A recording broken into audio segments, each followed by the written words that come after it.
um deus do trovão que enfrentou o monstro dragão, um guerreiro lendário que morreu com uma flechada no pé e um deus que aparecerá perto do fim do mundo, em cima de um cavalo. Parece que eu estou falando da mitologia grega e do cristianismo, não é? Mas na verdade eu estou falando do hinduísmo, a religião com mais de 330 milhões de deuses. Se você caiu aqui de paraquedas e é novo no canal, se inscreve aí que toda semana tem um vídeo sobre mitologia, tratando de assuntos como criaturas, deuses, anjos, demônios, bruxas e tudo mais. Não esqueça também de deixar o like e de compartilhar o vídeo que você me ajuda bastante, hein? Valeu! O hinduísmo é de origem persa e vem de hindu, que seria uma referência ao rio Indo e as pessoas que viviam ali naquela região. Mas com o passar do tempo passou também a ser uma referência às tradições religiosas, espirituais, às crenças e ao povo da Índia. O hinduísmo, no sentido religioso, seria uma das primeiras religiões do mundo. Isso é, se não for a primeira, né? Porque tem um debate sobre isso. Mas se tratando das religiões que ainda são praticadas até mesmo hoje em dia, ela é a mais antiga, já que ela é a terceira maior religião do mundo, ficando atrás somente do islamismo e do cristianismo. Ela teria surgido na Ásia Central e no Vale do Rio Indo. Os seguidores dessa religião a chamam de Sanatana Dharma, que traduzindo seria algo mais ou menos como a ordem eterna ou caminho eterno. Eles entendem toda a prática e todo o conceito e seguem as escrituras como os Vedas. Um dos conceitos é que, por exemplo, em algum momento do universo, todo mundo fazia parte de um mesmo corpo. Quer dizer, não o mesmo corpo, mas a mesma alma, um tipo de super-alma suprema, chamada Brahman. O Brahman é a primeira causa e o que coloca tudo em movimento, mas ela também está em movimento. Ela guia todo o curso da criação e a própria criação. Como existem várias interpretações do hinduísmo, dependendo da maneira que você pensa, dá para encaixar ela em coisas diferentes. Por exemplo, dá para você dizer que o hinduísmo seria monoteísta, já que tudo viria de um mesmo Deus, de um mesmo ser supremo, politeísta, já que tem vários avatares desse mesmo Deus, e até mesmo um ateu poderia acabar se encaixando no hinduísmo, já que ele poderia pensar no Brahman como sendo ele mesmo, e achar uma versão melhorada de si. Aí você deve estar pensando, né, como assim monoteísta? Cadê o Shiva? Cadê o Vishnu? Pera, calma que a gente vai chegar lá. Bem, nessa visão então teríamos o Brahman como a divindade suprema e ela se dividiu em alguns deuses muito importantes, que são o Brahma, que é o criador, o Vishnu, o preservador, e o Shiva, o destruidor. Eles formariam a trindade hindu chamada de Trimurti. Só que claro que a religião nem sempre foi assim. Por exemplo, os Vedas foram escritos mais ou menos de 1500 a 500 a.C., no período védico. E nesse período a gente tinha a versão primitiva do hinduísmo chamada de Vedismo.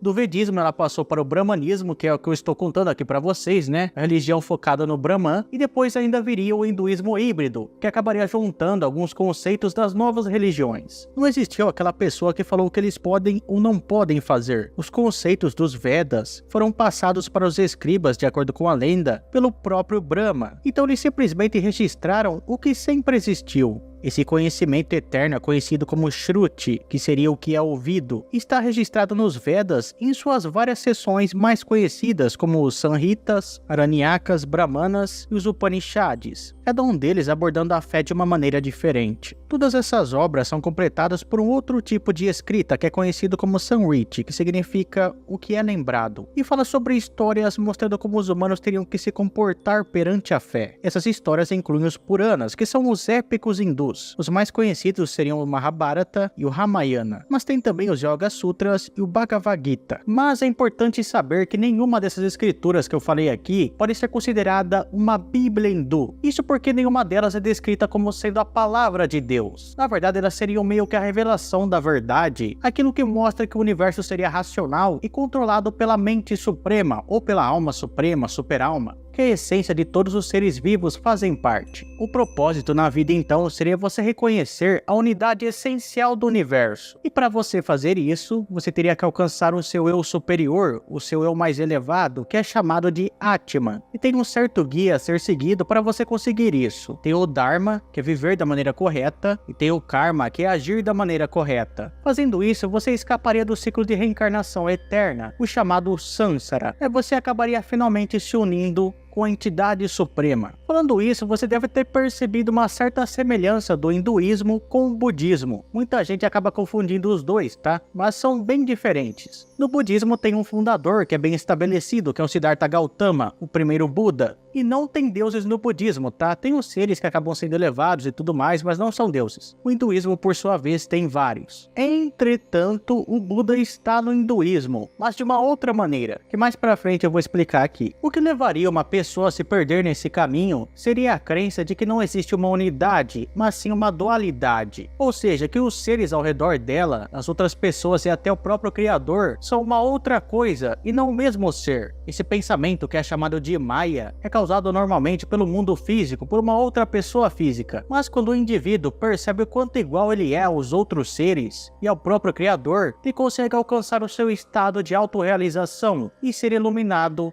para a suprema alma. Vamos começar então a falar sobre as histórias que eu já citei aqui para vocês, que é o Mahabharata, o Ramayana e o Bhagavad Gita. Claro que eu vou contar de uma maneira bem resumida, tá? Fazer um breve resumo aqui, porque as histórias são enormes, então não teria como eu trazer aqui para vocês em um vídeo. Mas começando pelo Mahabharata, se trata de uma guerra de família, na verdade, uma guerra de dois grupos da mesma família, que são os Pandavas e os Kauravas, que estão lutando pelo trono de Hastinapura. É claro que além dessa guerra, a história também acaba abordando histórias paralelas. O Mahabharata teria sido ditado por Krishna Devapayana, ou também chamado de Vyasa. Ele contou toda a história e ela foi escrita por Ganesha, que é o deus com cabeça de elefante. Essa história é gigantesca, para vocês terem ideia, é um poema de 100.000 versos. É o poema mais longo da história, que dizem que foi escrito em mais ou menos no ano 4 a.C. E todo esse evento épico ocorre no subcontinente indiano. Ele é simplesmente um dos textos mais importantes de toda a literatura indiana. Já o Bhagavad Gita se trata de uma parte do Mahabharata. É um discurso que acontece ali no meio dessa guerra. Ele é feito pelo deus Krishna, um dos personagens mais importantes do hinduísmo. Krishna estava andando ali com um guerreiro chamado Arjuna. Em um certo momento, o Arjuna acaba ficando bem triste porque ele não quer lutar, porque querendo ou não, ele estaria lutando contra sua própria família. Aí o Krishna faz todo um discurso para ele, explicando por que ele deveria ficar tranquilo, falando que as pessoas que ele mataria não morreriam de verdade, porque a alma é imortal e etc. Aí o Arjuna acaba se animando novamente e vai para a guerra. Em resumo, seria isso. O Ramayana, por sua vez, foi escrito em algum momento do século V e tem 24.000 versos, ou seja, também é uma história muito longa. E foca basicamente em problemas de palácios e em guerra com demônios. Mas o protagonista da história seria o Rama, o príncipe de Ayodhya, que acabou sendo exilado e retornou para casa depois. No meio da história, um demônio chamado Ravana acaba sequestrando a esposa de Rama, que é a Sita, e a gente acaba vendo a jornada do príncipe para salvar a sua esposa. Vamos começar então a falar sobre alguns deuses, começando por talvez aquele que seja o mais famoso, que é o deus com cabeça de elefante, o Ganesha. Mas antes é bom lembrar vocês de que as histórias que eu vou contar aqui tem várias versões. Então se você ver uma bem diferente do que eu vou contar para vocês, não se assustem. Dito isso, vamos lá. O Ganesha é deus de várias coisas, entre elas os começos promissores. Tanto que sempre que um devoto vai começar um empreendimento novo, ele faz uma oferenda para o deus com cabeça de elefante. E você também vai ver a imagem dele na frente de templos. Isso porque, segundo a própria lenda, o Ganesha começou como sendo um tipo de guarda, um tipo de segurança da sua mãe, que era Parvati. Algumas histórias colocam o Ganesha como sendo filho de Shiva e Parvati, já em outras, por causa do Shiva ser um ascético e ser meio que celibatário também, colocam ele como tendo nascido apenas da Parvati, do suor dela. Mas independente de como ele nasceu, dizem que no momento do nascimento o Shiva estava longe, fazendo suas orações e tudo mais. E um certo dia, a Parvati foi tomar um banho e pediu para o seu filho que ficasse na porta ali, para evitar que algum tarado aparecesse. Só que nesse mesmo dia, o Shiva resolveu voltar para casa. E ele não conhecia o Ganesha, e o Ganesha não conhecia ele. E quando o Shiva chegou em casa, ele queria ver a sua mulher, só que o Ganesha entrou na frente dele e falou que não deixaria ele passar. É claro que o Shiva ficou furioso, como que aquele moleque ousava dizer aquilo para ele. O Shiva disse para o Ganesha que se não deixasse ele passar, ele iria levar uma moquetada sentada na beiça. Mas o Ganesha se impôs e falou que ele não deixaria o Shiva passar de maneira alguma, e que ele podia tentar, que ele iria ver só. E ele realmente acabou vendo, né? Ele acabou vendo a cabeça dele explodindo, porque o Shiva acabou abrindo um pouquinho do seu terceiro olho, o que foi o suficiente para acabar com o menino. A Parvati acabou escutando tudo o que aconteceu e veio correndo, deu uma bronca no Shiva, falando que ele tinha acabado de explodir a cabeça do seu próprio filho. O Shiva ficou meio confuso, mas a Parvati explicou para ele que aquele ali que estava no chão tinha nascido do suor dela, ou seja, de uma forma ou de outra, era filho do Shiva também. Então o Shiva saiu pelo mundo procurando a cabeça da primeira coisa que ele visse pela frente, e a primeira coisa que ele viu foi um elefante. Pegou a cabeça do animal e colocou no seu filho. Voltou a se mexer novamente porque ele não tinha morrido, porque todos os deuses hindus são de fato imortais.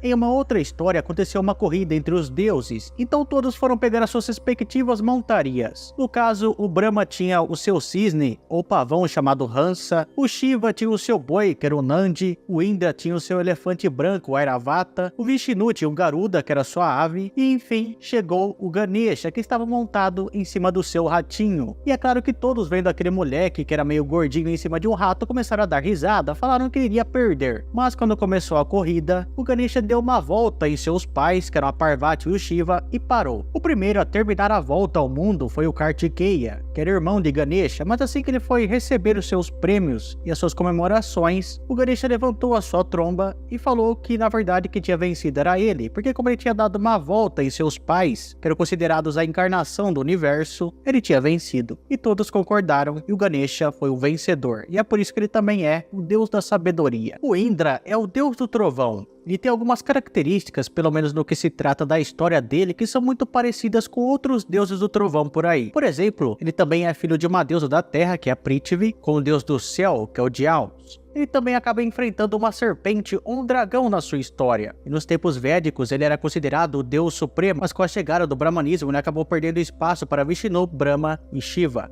Conta uma história que um homem chamado Tivashtar odiava muito Indra e queria de alguma forma acabar com aquele posto dele e pegar todo o poder para si. E pensando nisso, ele chamou o filho dele, que tinha 3 cabeças, e fez com que ele começasse a aumentar de tamanho sem parar, a um ponto que talvez ele chegasse a ocupar todo o espaço do universo e se apoderar dele. O Indra acabou sabendo disso e ele teve que tomar uma atitude, porque aquele homem acabaria ficando tão grande que acabaria engolindo ele. Então ele vai até onde esse homem está, uma estava lendo algumas escrituras, outra comendo, então ele se aproxima lentamente daquela cabeça que estava olhando as escrituras e lança o seu raio sobre ela. Aquele raio era tão poderoso que podia acabar transformando o Himalaia em pó. O Tivashtar acaba recebendo a notícia de que seu filho tinha sido morto, e para se vingar ele vai até a sua sala, que tem vários encantamentos e várias poções, e acaba criando uma serpente gigante chamada Vritra, feita especialmente para acabar com o Indra. Quando os dois se encontram, acontece uma batalha enorme, e em um certo momento da luta, o Indra acaba percebendo que tudo ficou escuro. Isso era porque Vritra tinha engolido ele. Mas por sorte, aquele dragão acaba abrindo a boca para bocejar e o Indra sai correndo dali. Ele vai pedir ajuda para Vishnu, que diz que no momento certo uma arma apareceria para o Indra e ele poderia acabar com aquele dragão. Mas tinha um problema, porque a serpente não podia ser morta por nenhuma arma que fosse feita de pedra, de madeira ou de ferro, e a arma não poderia ser molhada e nem seca.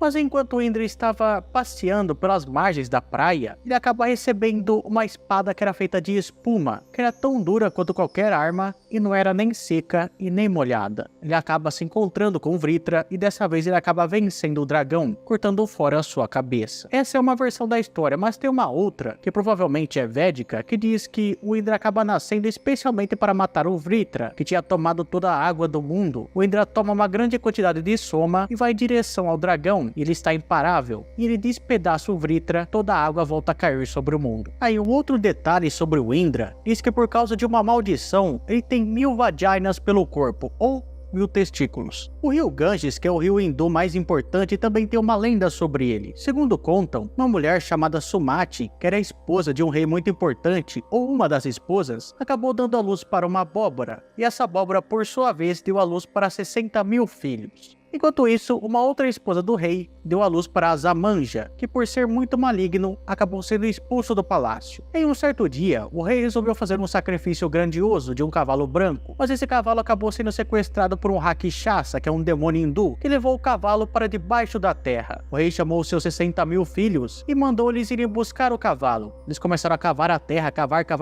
até que enfim, acharam um cavalo, só que atrás dele também estava o Rakshasa, que soltou um dilúvio de fogo que matou 60 mil homens. Cansado de esperar pelo cavalo, o rei pediu para que o neto de seu filho maligno fosse ver o que tinha acontecido. Quando chegou no local, ele apenas viu o corpo queimado de todos aqueles homens. E como não tinha um rio grande o suficiente para fazer um ritual funerário para eles, acabou aparecendo para o moleque o Garuda, que era a montaria de Vishnu, que disse para ele que ele deveria pedir para a filha do Himalaia, a Ganga, porque apenas ela tinha água suficiente para 60 mil homens. Mas a Ganga não estava muito afim de ajudar não, tanto que demorou muitos anos até que alguém finalmente conseguisse convencê-la. Um homem chamado Bhagirata estava fazendo penitências no Himalaia e pedindo a ajuda de Brahma. E quando Deus aparece para ele, por causa de toda a penitência que ele tinha feito, concede para ele um desejo.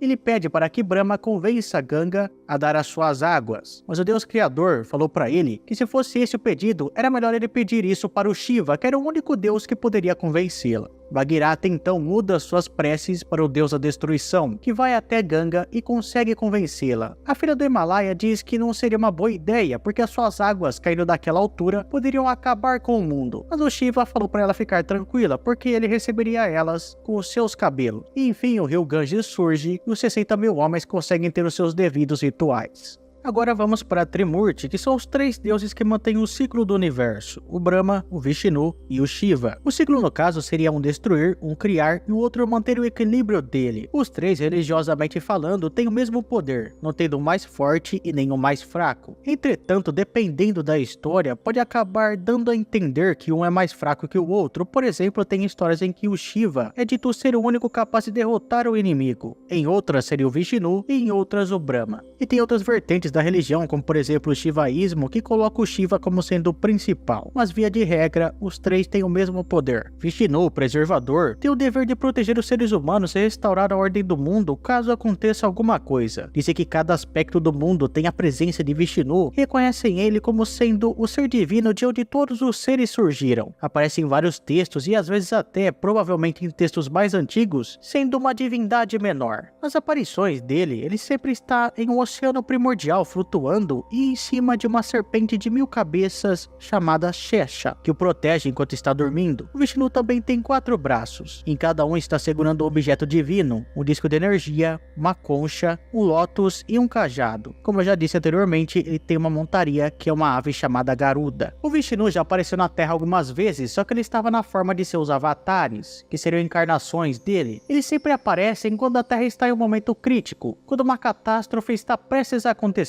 Alguns dizem que são 10, outros que seriam 12, mas enfim. Por exemplo, o primeiro deles seria um peixe que é chamado Matsya, que apareceu para um homem avisando ele de que aconteceria um dilúvio e que ele deveria construir uma embarcação. Depois ele acaba até ajudando esse homem a chegar a um local seguro. O outro avatar seria Viraha, que é um javali, que apareceu quando um demônio estava segurando a terra que tinha acabado de ser criada embaixo das águas. O javali desce até lá, derrota o demônio e traz a terra para a superfície carregando ela em suas presas. Mas enfim, os avatares são vários e eu já fiz um vídeo sobre eles aqui no canal. Se você quiser ver, vai estar no card e na descrição. Inclusive tem alguns avatares muito interessantes, como o próprio Buda, que é o Siddhartha Gautama. Ele seria uma encarnação de Vishnu na Terra, em um momento que a sociedade ali estava precisando de muita ajuda. Além do Buda, tem outros 2 avatares que eu acho que vale a pena falar aqui, que são o Krishna e o último avatar de Vishnu, que nem sequer apareceu na Terra ainda. Ele só vai aparecer quando for necessário, que é o Kalki, que é um cavaleiro, um homem montado em um cavalo. Mas sobre o Krishna, ele foi enviado por Vishnu, porque o tio dele, que era o Kansa, estava governando ali e estava prejudicando todo mundo. E assim que o Krishna nasceu, já tentaram matar ele várias vezes. Uma ama de leite dele acabou passando veneno nos seios, mas o Krishna não sugou apenas o leite, mas a energia vital dela, e ela acabou morrendo. Um pássaro demônio tentou esmagar ele enquanto ele estava no berço, mas quem acabou esmagado foi o próprio demônio. E um outro tentou pegar ele e levantou ele nos céus, mas o bebê começou a aumentar de tamanho, e o demônio ficou desesperado, se soltou do bebê, e quando o demônio caiu, acabou sendo esmagado por uma rocha. O Krishna, junto com o seu irmão, que era o Belarama, conseguiram derrotar o seu tio, e depois, Krishna também acabou participando do Mahabharata, onde ele fez o Bhagavad Gita, que era o discurso para o Arjuna, e conseguiu convencer ele a continuar na batalha. E um detalhe é que o Krishna morreu por causa de uma flechada acidental em seus pés, muito parecido com o Aquiles da mitologia grega. Krishna subiu e acabou se juntando ao seu eu superior,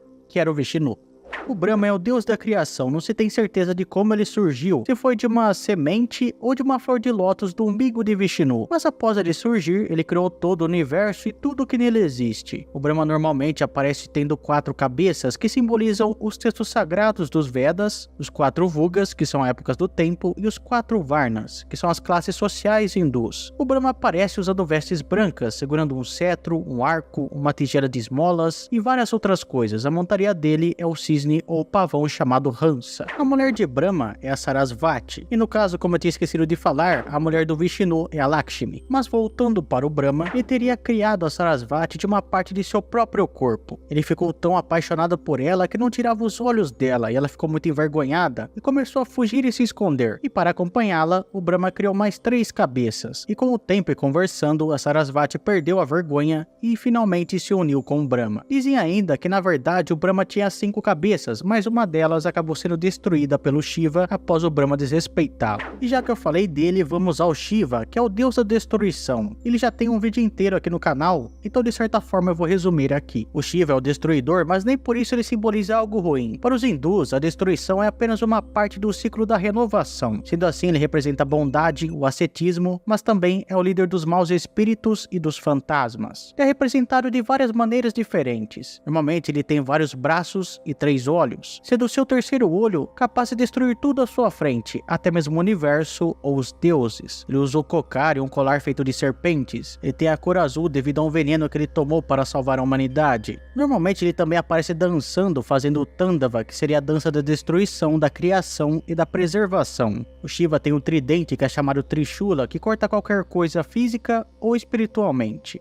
E também tem o Parshupatastra, que é uma arma que destrói universos. E ele, assim como Vishnu, também tem avatares. Um deles, por exemplo, é o Hanuman, que é o deus com forma de macaco que quase engoliu o próprio sol. E uma certa vez o Shiva acabou recebendo poderes de todos os deuses para derrotar um demônio, mas não devolveu eles depois, até porque se ninguém pediu, por que ele vai devolver, né? Ele é casado com a sua amada esposa, que é a Parvati, que por sua vez é uma deusa extremamente poderosa também, e tem outras formas, como por exemplo a deusa Durga, que é deusa de 100.000 braços, que também acabou recebendo poderes de outros deuses, e a Kali, que é a destruidora, que surgiu após Durga, ou Parvati, dependendo da versão, perder o controle em uma batalha, e começar a praticar o Tandava, e ela quase destruiu o universo se não fosse pelo Shiva ter pulado embaixo dela e ter tancado toda aquela dança e evitando uma catástrofe. Mas esses são apenas alguns deuses, existem vários e quase infinitos. Tem por exemplo o Kartikeya, que eu já falei aqui, que seria o deus da guerra, tem o Agni, que é o deus do fogo, o Varuna, que é o deus dos mares, e vários outros. Se você assistiu o vídeo até aqui, por favor deixa o like aí para mostrar que você gostou e também se inscreve aí para não perder nenhum vídeo, beleza?